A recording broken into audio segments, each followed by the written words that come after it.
This rare and ancient desert-dwelling tree may be the most punk rock plant this side of the tertiary.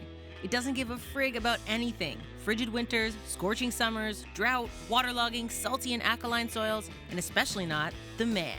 This is the desert poplar.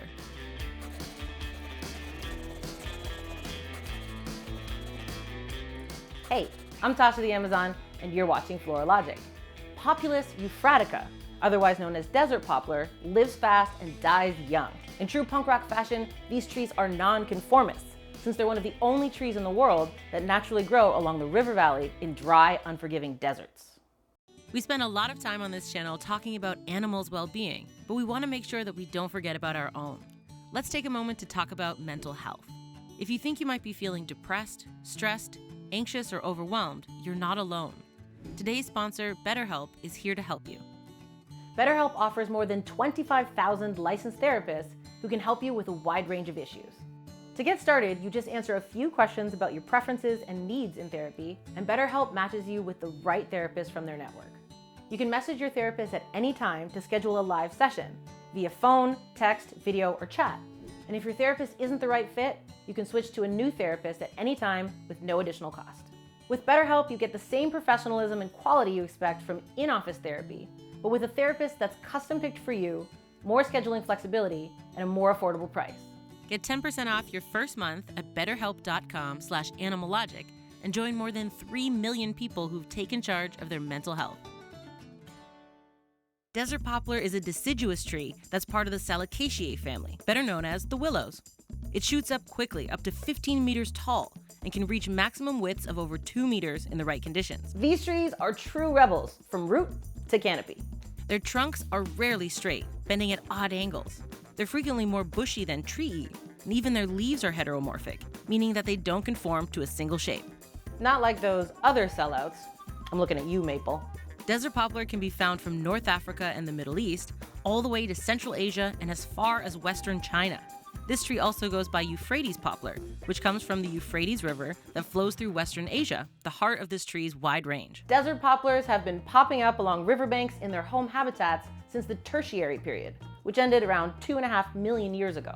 Some scientists estimate that they've actually been around for at least 60 million years. The oldest desert poplar stands that we know of are in China's Taklamakan Desert, the second largest shifting sand desert in the world, within the Tarim Basin.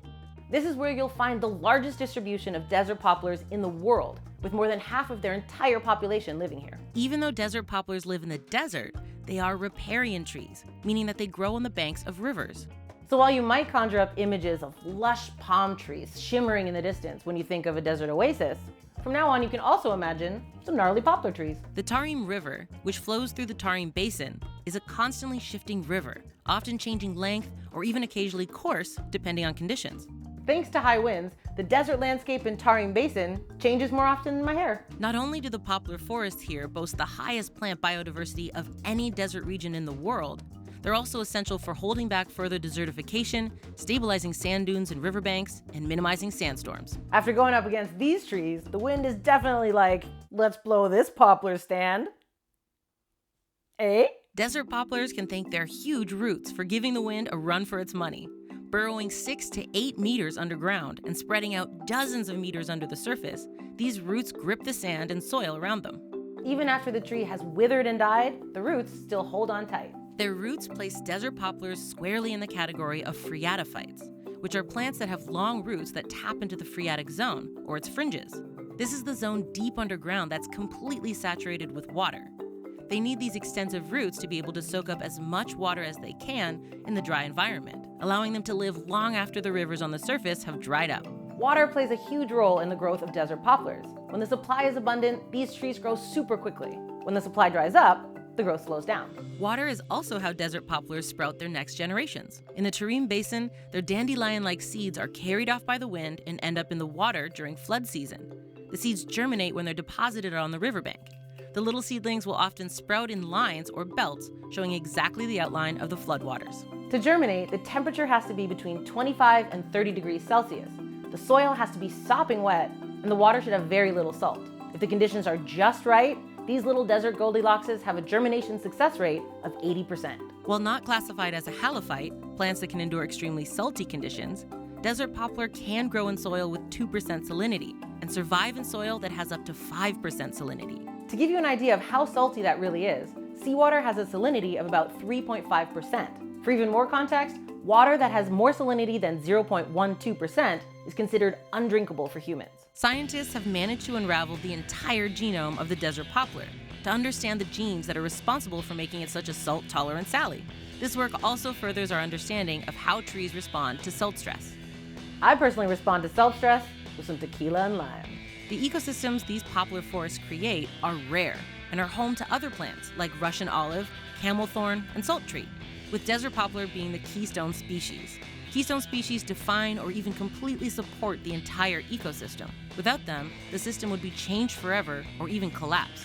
Unfortunately, these unique desert poplar forests are threatened by farming, deforestation, and excessive use of river water for irrigation. Since the 1950s, the forests of the Taklamakan Desert have shrunk by nearly half. So it looks like the man really is responsible for the death of these desert-loving punk rockers. So what should we talk about next? Let me know in the comments, and don't forget to subscribe for new episodes every week. Bye. Hey, I'm Tasha the Amazon, and you're watching Floralogic. You probably should be up. Yep. Hey, that was weird. Oh, I didn't see you there. Welcome to my jungle. I'm Tasha the Amazon. In true punk rock fashion, these trees are nonconformists. Mm-hmm. Mm-hmm. Mm-hmm. Desert poplars have been popping up along riverbanks. What? Desert poplars have been popping up along riverbanks in their home habitat. Here you'll find the world's... No, it's not my fault. Here we go. So while you might conjure up images, whoa, thanks to high winds. Thanks. Bye. We just want to give a thanks to high Thanks, winds. guys. Thanks for blowing. I got the sillies in me. To germinate, the temperature has to be between 25 and 30 degrees Celsius. The soil has to be sopping wet, and there should be very little salt in the water.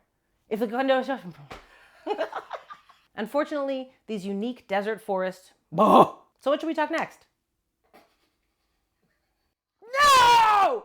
So I guess the man really has been responsible for the death of the punk rockers. Unfortunately, these unique desert forests... Since the 1950s, the deserts of the... God damn it! I did it. That was pretty darn nice. I did it.